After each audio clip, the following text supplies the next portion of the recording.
A new book is expected to open dialogue about Islam in the United States.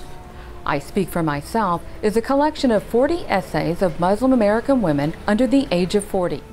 Maria and I sat down about 5 years ago and just started having a conversation about Muslim women voices that were out there. We felt that there were a lot of people talking about what Muslims are and what Muslim Americans are and what Muslim American women are. But a lot of these voices weren't Muslim American women themselves, and we felt like it was time for them to have a platform in which they could speak for themselves, hence the title of the book. If there is one message, it is that this book really represents the diversity that you find in American Islam. There is no such diversity within an Islamic community around the world, I think. I think America really represents the dichotomy and the diversity that you genuinely can see in the way we practice our Islam here, but also how we interpret our faith as well.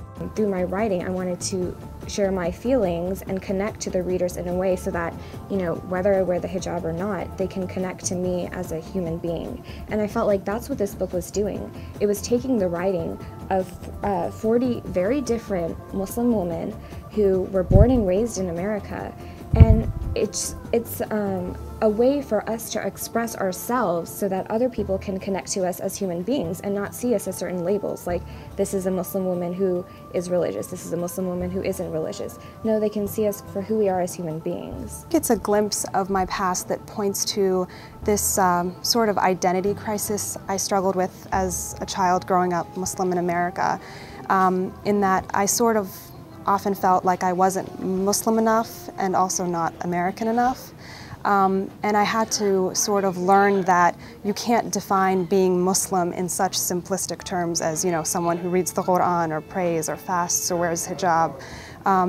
It's very much a personal religion as well as an external one. And once I realized that, you can practice your faith any way you want. Muslims are diverse, they practice their faith in different ways.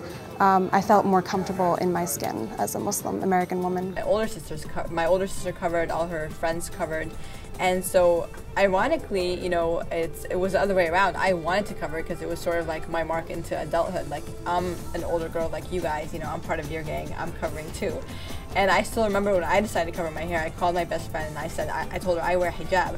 She said, so do I. I said, no, I really wear hijab. Like, I wear it all the time now, because I was trying to say, like, no, and I think I was like 12 or 13 in my life, or a period in my life when I started questioning whether or not I wanted to continue wearing the hijab, whether it was something that, because obviously I wore it at such a young age that it wasn't something I really thought about, it was something that, everyone around me did it and I wanted to do it. So part of the reason I cover is to conceal my natural beauty. And that's hard because the message in America is to look attractive, to try to appeal to the opposite sex, and always went back to, well, why am I wearing it? And ultimately I'm wearing it for God. Things that I stressed in my chapter was the diversity and the plurality of people's experiences. And at my school, they really came from all over the country.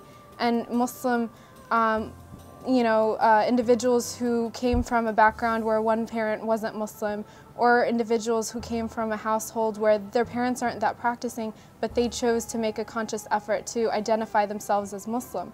And a lot of it was, in the aftermath of 9/11, they kind of came out of it and said, you know what, people see me as Muslim, whether I see myself that way or not. So I might as well be a good Muslim and a good representative to others of what Islam is. And they all had different ideas of what Islam meant to them.